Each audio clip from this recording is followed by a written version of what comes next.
I'm a little bit behind in gear, I'll be honest. Right now, I think I'm sitting at, what is it, 637 right now, I think, eye level. And that's just because, you know, I've just been raiding here. And I can get on here and there, but not often enough to group up with stuff right now outside of stream. So maybe solo gearing is the way I gotta go. Get up to 670 item level by solo gearing in Season 2. Let's see what Dalaran Gaming has to say about how to quick... I'm not muted. Damn it, Pella Lover. How to quickly gear out in solo Season 2.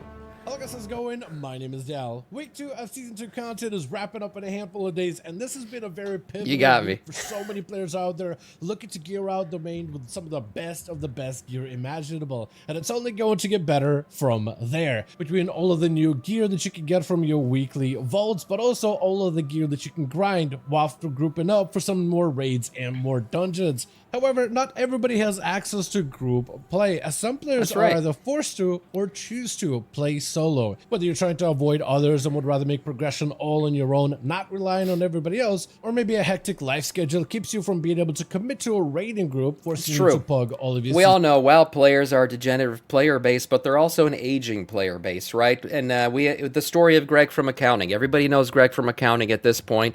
He plays the game solo, not really by choice, but because that's the only way he can currently play. One, he's got an abusive wife who doesn't like him to have any joy in life, so the only way he can really play is when she's asleep in bed. He sneaks out under the covers and plays the game in the middle of the night. And two, his abusive children take up all of his time and spend all of his money. So really, this is the only time Greg gets any enjoyment in life, is he logs in late at night and solo plays the game. He doesn't have any friends, doesn't do anything. You know, he does his weekly grind, goes to work, does his accounting work, and comes back home. This is the one time he gets to play. Middle of the night, Greg logs in, he does his delves, he does his things, and the great thing about WoW right now is he can gear out more than ever via solo content. This is the most soloable WoW has ever been. So good for all the Gregs of accounting out there, for sure. Season 2 content. But there's so much content that so many solo players can still squeeze out of Season 2. And that's exactly why I want to put this guide together, showing you how to maximize your gain as a solo player to get up to a 670 item level all by yourself. Unless you count somebody helping you craft an item through the work order system. I mean, you have to do legwork to get the items for it anyway. True. You just get to put them together. You could go full self-found with professions all on your own, but that just makes things harder than they need to be. But let's still go over how to gear efficiently as a solo player within Season 2 content. As always, if you guys want to see more guides for the patch 11.1 Season 2 stuff, be sure to follow the channel and subscribe. But otherwise, let's dive right in. Let's do it. Let's see. Where can you get all this gear from? Guide, let's first define what a solo player is, because depending on who you ask, everybody's going to have a different definition. For some, solo playing means you're playing with no other players involved at all. You don't want to rely on another player whatsoever when it comes to getting your character geared, so you're not looking for group content at all. You're trying to do as many activities as you can to earn the most amount of loot and rewards from this season, without having to wait on another person or rely on anybody else to be completely self-sufficient. While for others, there are solo players as in they don't have a raiding guild or a group of friends or a group to do Mythic Plus with on a regular, so they're kind of stuck pugging open world. Plenty of reasons you're a solo player. You don't got time, or you just don't got friends, or you don't got either. Hey, could be any of those. By Greg from Accounting, we mean Sam being a lawyer. No, Greg from Accounting is not me. My wife is not abusive. My children are too little to spend my money off in freelancing and everything else. So, no.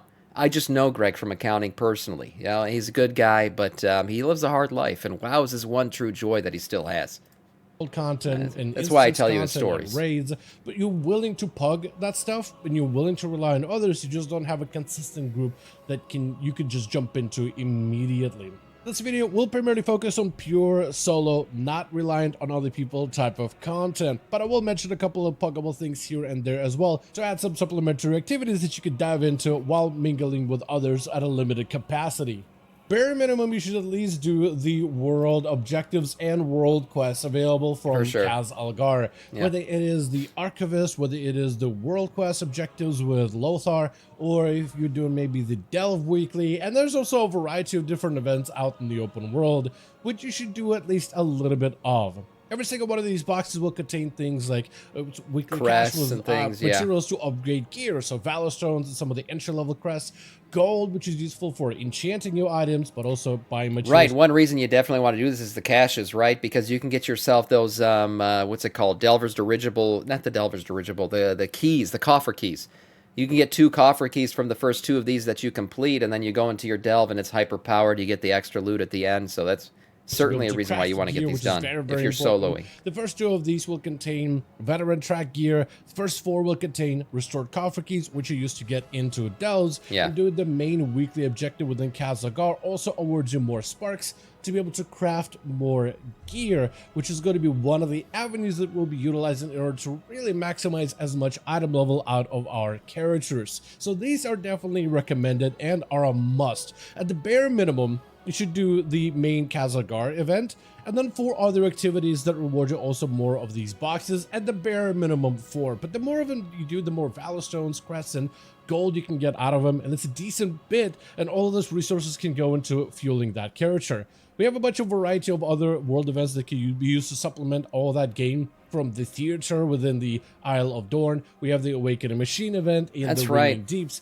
There's so many events now. I always forget this. The old events are still relevant in the new season. They just upgraded the gear and everything that they give you. So yeah, doing the old world events is a great way to get some of these caches done quickly. Event with the Spreading the Light. We have the Ashkahet, the leaders of that main faction. Once you choose to serve one of those leaders, you could do a couple of world quests and objectives in order to gain reputation with them, and that also rewards you boxes. In Undermine, we have ourselves the search pricing event, so whenever the event is active, ride around, do a bunch of activities, do a bunch of odd jobs within Undermine in order to be able to get an extra box.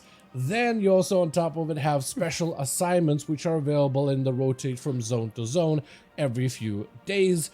Doing 2 world quests in a zone unlocks a special assignment, finish the special assignment, also grants you a similar box, very similar to what you get from your weekly. Yeah. So By the way, you're getting rep while doing all this shit too. So I mean, there's always that. A lot of things. Easy rep grinds while getting your gear. Baseline in order to be able to get a lot of new items. But also, besides Right, this, Libor. bare minimum, you should also do the new world boss that is available in Undermine. Yeah, While this is the great. gear is kind of randomized what the boss can drop for you, it is still really, really, really good items. As all of these pieces, even though, let's say you're a priest, you may end up getting leather gear, plate gear, because all of it is warbound. Good for your alts. Alts can use it. Sometimes you may be able to chance on items that your character can use as well. This is definitely worth doing on every one of your characters, because the gear, especially if you play multiple characters, can be helpful. It's not a guarantee that it'll be helpful, but world boss gear never has been a guarantee, but at least it's another chance at loot, and you should try to do it on as many of your characters as possible. Plus, the currency from the world quest is also very, very good, and sometimes it can coincide with some of the other events that you could solve within the Kazagar weekly. Honestly, though, Blizzard needs to attach a mount to these world bosses. That's the way to keep it relevant all season, because I feel like we always outgear the world boss so quickly, it just becomes irrelevant. And then if you want to go back and do it later on, it's irrelevant to most people, so nobody's doing it, so it's much harder to do. I just feel like if they attached a mount to these world bosses, like a very rare drop rate mount, that would keep it relevant the entire season. People love mounts.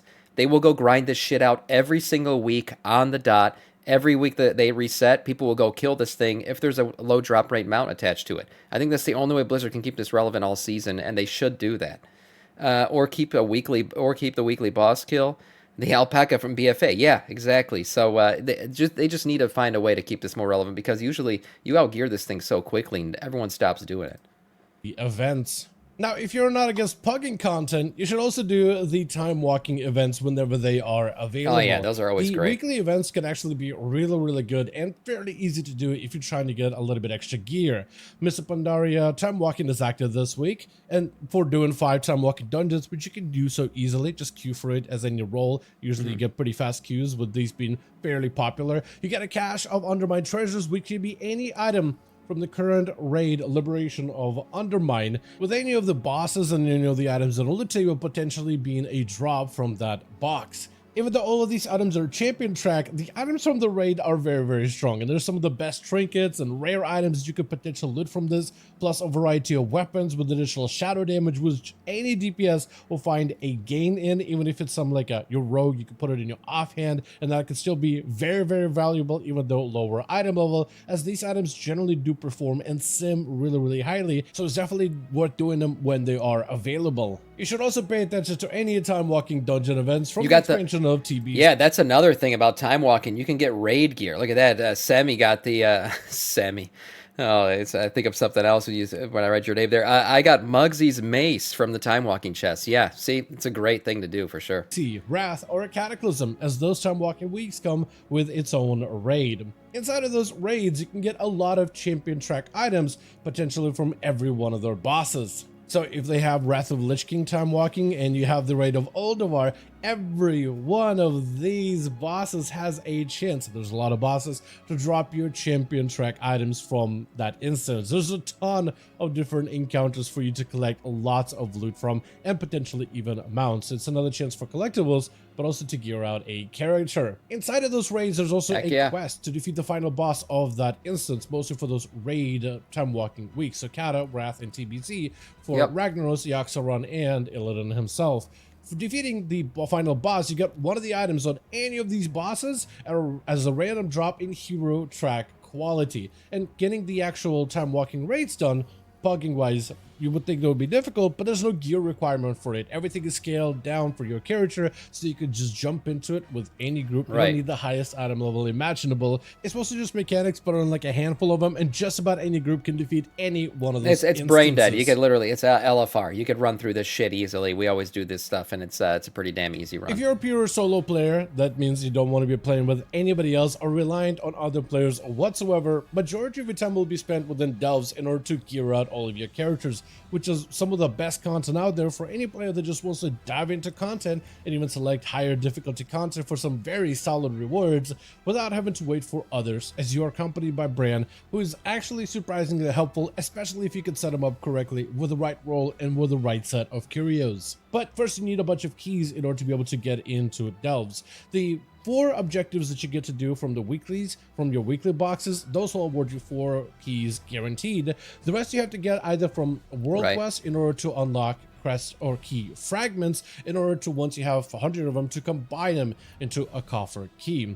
Also, running through delves allows you to obtain these radiant echoes that can be used at a world soul memory. And when doing a memory, most players I have not done the world soul memory shit. 5 of these memories at once, so you can do like different difficulty of these runs. You could either do a single memory at a time, or you could do 5 at a time to get 5 times the rewards. And as long as you're efficient and clearing objectives, which is mostly slaying enemies and fighting the bosses and completing events, then you should be able to get a lot of shards, but also a lot of valor stones.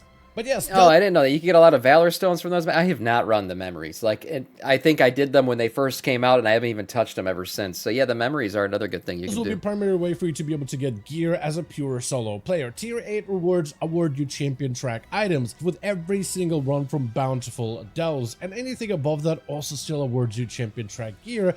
But not to mention your vault crest rewards. Tier 8, 9, 10, 11 now actually have scaling rune crests that award you from 2 to 4, 6, and 8 from the 8, 9, 10, 11. Defeating the Nemesis or allies, which are new goblin and hobgoblin enemies that you'll find throughout the delve that are kind of like the henchmen of the Underpin. Those enemies actually, if you defeat all of them, clear out the entire delve, also award you more crests at the end of your run, which means they're definitely worth defeating if you want to get more crests to upgrade all of your gear and items. Through delves, you can also get hero track gear from maps. However, maps are not a guarantee, but they are a bit of a bad luck protection element to them. There is a bad luck protection on maps. I know a lot of people are saying, oh, that's not true. I haven't gotten a map. I got a map on my first run. I don't know how. Underpin spawned in my run. I killed him. I got a map. It was easy.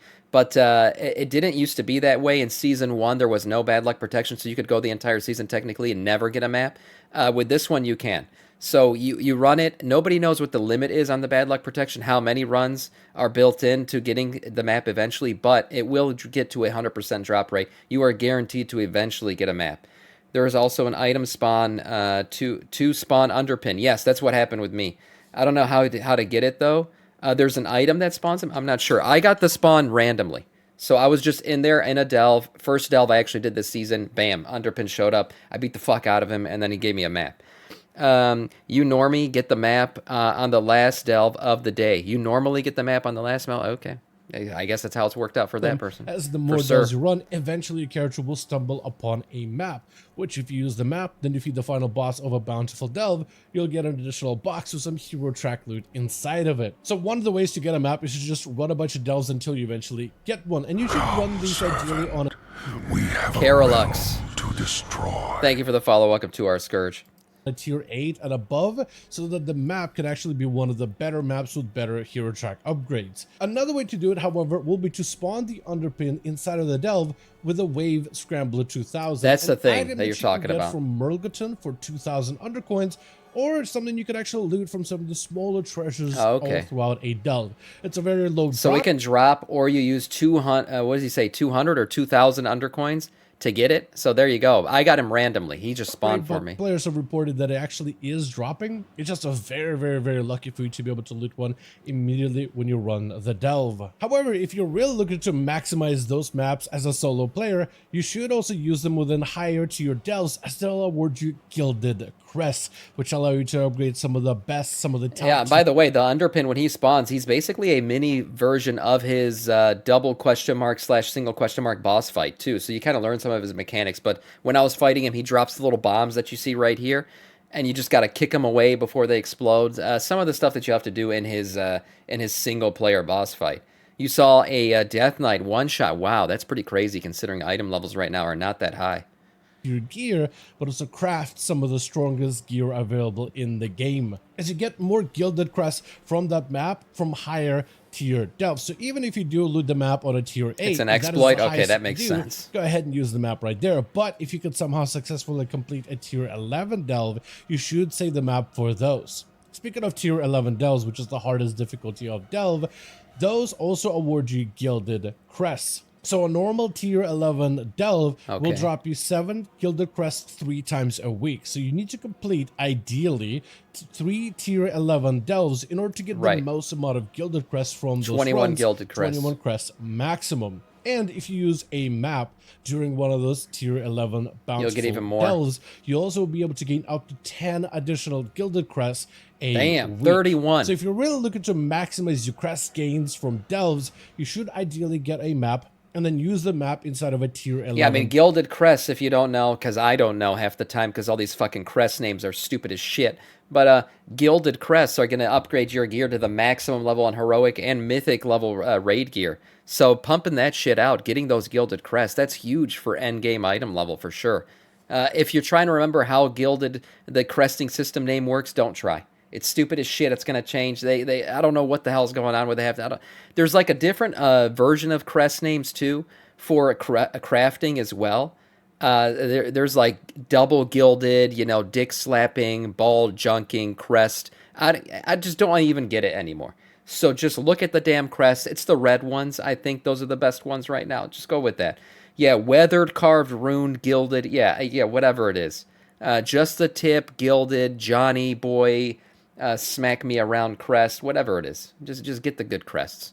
Delve to get 31 from delves. That's crazy. Get the most amount of value for those currencies. And while gilded crest can be used to upgrade some of the best of the gear available, which is hero track that you can get from delves, you could also save it for crafting. They've been the same for 2 expansions now. The crest names, well, they've been wrong for 2 expansions now. Just call them heroic crests. For God's sakes, just make them mythic crests, heroic crests, and normal crests. Whatever. Why the fuck are they called a bunch of... There's like triple name stacking when it comes to the craftable ones, too. It's crazy. Items which can actually be way higher in item level, which we'll talk about in a bit when it comes to a crafting section. However, if you're somebody who's going to be a solo player, you can only get so many gilded crests from because of lore Sam, fuck you. With a cap of maximum potentially 31 if you're really min-maxing those tier 11 delves with a map. This makes up only a fraction of your weekly cap, but the rest of it, if you are inclined to do pug content, you could get from Mythic Plus dungeons. Probably a lot easier to get into the Mythic raids. From Mythic Plus dungeons, you want to dive into +7s, or at least work your way to a +7. Yeah, work your way. That's the key, guys. Work your way up to a +7. Do not just go into a +7. It's this season's much easier, much more accessible. But just kind of learning the dungeons at a +2 or 3 because you don't get any additional affixes at that point. It's a good way to kind of jump in, and you'll still get some good gear from your vault at the end of the week. And then yes, work your way up to a +7. At that point, you're going to be getting some of the best vault gear. Now your vault gear can go even higher to +10. I think they cap it at like 11 or something right now. But getting the crests is what really matters when you're doing a +7.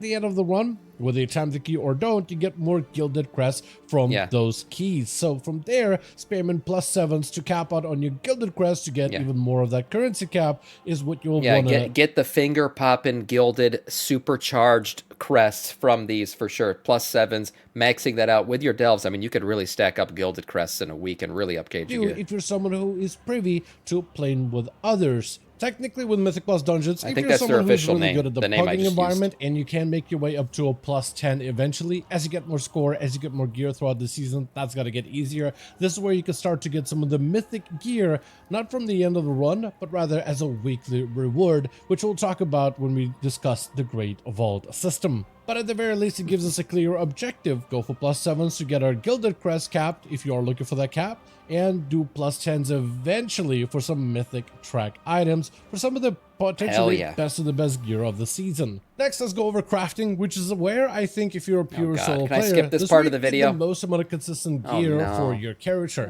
When it comes to crafting gear, we get a fragment of a spark once a week. Last few weeks have been a little different. Tell we us. get a lot more of them regularly, but normally you would get half a spark every week, so you can craft a new item normally every 2 weeks or so. Oh, look at this. Nascent Gilded Harbinger Crest. Enchanted Rune Undermined Crest. I mean, what the fuck? We got 4. Wait, take out the crest. You got a 3-name preface on these fucking crests to understand where they're coming from and what they are. What? Yeah, I need a spreadsheet. Someone give me an Excel spreadsheet to understand this shit right now. It only gets more complicated with crafting. We got fucking add crafting now, and you got an extra name on your crest system. Jesus Christ. Some of the best gear available using gilded crests that you get from either Delves or Mythic Plus Dungeons. Nascent, cocked, veiny, enchanted rune undermined crest. That's what's coming soon. That's what... Finger poppin', anal ring, enchanted rune, gilded undermined crest. Those are the names we're going to have soon, because you're going to have additional systems on top of stuff for the naming. My God. As you can convert 60 of them to enchanted undermined crest. Why not just call it crafted heroic undermined crest? Crafted heroic crest. Normal heroic crest. Whatever. Jesus Christ. Normal heroic crest. I meant to say enchanted normal crest. Enchanted heroic crest. I mean, it's very simple.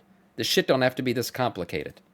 Which allows you to craft items up to 675 item level names we deserve. Quality, right. Which is pretty massive. Reminder if you're someone who's a pure solo player and just gear through delves and want to get your gilded crest through delves, you get about 31 gilded crests a week that way. So every 2 weeks, you should be able to hit that cap of 60, transform those gilded crests into an undermined crest in order to be able to craft some of the highest item level gear available. There it is. Alternatively, you can use those gildeds in order to pump up all of the hero track gear that you get from delves. But if you're looking for some of the highest item level gains, honestly, I think crafting will be the best way of going about it. However, if you're someone who is fine pugging, you can get gilded crests, like we said, from Mythic Plus Dungeons, and then you can use that to upgrade some of your items while still being able to craft a bunch of pieces just about every other week. But for those of you that are pure solo players, being able to craft guaranteed items is massive. And what I mean by guaranteed is that you can actually determine specific item level for it. If a crafter can guarantee... Be a bitch boy. Craft your gear, right? Don't go kill a dragon and rip the gear off of its cold dead corpse and put it on your body to make yourself strong. No, go craft your fucking gear like a puss-ass bitch. That's what crafting is. Go participate in the bitch system. Okay, you got it. Of the item that is going to be a guaranteed item. Don't need to roll for it or find it randomly inside of a chest. As all the materials you can buy, you can just purchase with gold that you get from weekly events on the auction house in order to craft these pieces. Plus, you can also dedicate specific stats for the item, so you don't need to roll on random stats. If, let's say, haste versatility or crit mastery are your best stat, you can guarantee that that item is going to have those stats. You can even add extra embellishments, which are going to be different from class to role to different specs. So those you might want to reference a class guide for some of your best in slot crafted gear, but at the bare minimum, crafting a weapon early on, massive boon. Being able to craft other items that aren't tier set pieces, so belts, bracers, boots, any of the items that are lower item level, or even rings or a necklace for huge boosts to secondary stats, those can be massive. And that's plenty of items for you to collect slowly over time with some deterministic loot. No need to play around the RNG of looting a great item at the end of a run. You can work towards those items slowly over time to get yourself some of the highest item level pieces available out there for this season as a pure solo player. This is why I really We got think it, Charbs. as a I'm pure not worried solo about it. player, without any others to help you on your journey, really should consider crafting, as anybody can take advantage of the work order system. You don't need to craft the items yourself, just as long as you can find a crafter that can make it for a reasonable price and you get the materials for it. You should be able to make some deterministic loot roughly every 2 weeks from the amount of gilded quests you can get from delves, but also from the sparks that you get every single week.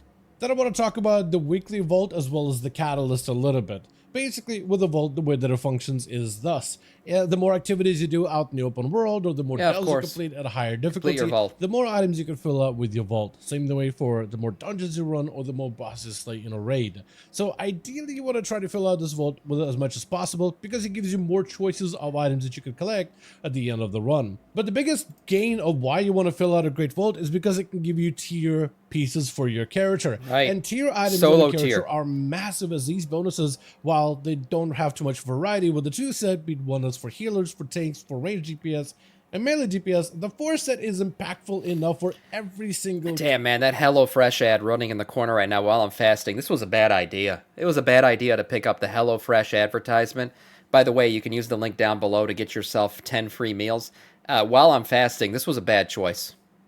I'm very hungry now, but yeah, get yourself some HelloFresh. Making healers better at healing, tanks more sturdy, and DPS more deadly. Should have thought this one they're definitely worth getting, and one of the best sources for you as a solo player will be from the Great Vault specifically. Another way to get tier gear is through the Catalyst. Any of those items, helm, shoulders, chest, legs, or gloves, can also be turned into a tier set gear, taking a basic item from Season 2 and then transforming it into a Season 2 tier set version. Now, the Catalyst charges are limited. It is something you gain every second week ever since the reset. So every other week you're expected to get... Yeah, by the way, your Catalyst charges don't go away, so you're best off just kind of saving them until you start to get heroic item level gear, and then you can start using the Catalyst to get those tier sets. Because using it on, like, champion level gear, it's not the best choice.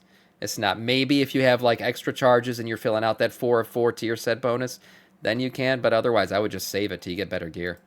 A Catalyst charge. Ideally, I would try to convert hero track items bare minimum that's what he's saying into too. tier set gear if you're looking to get the most amount of gain for the season.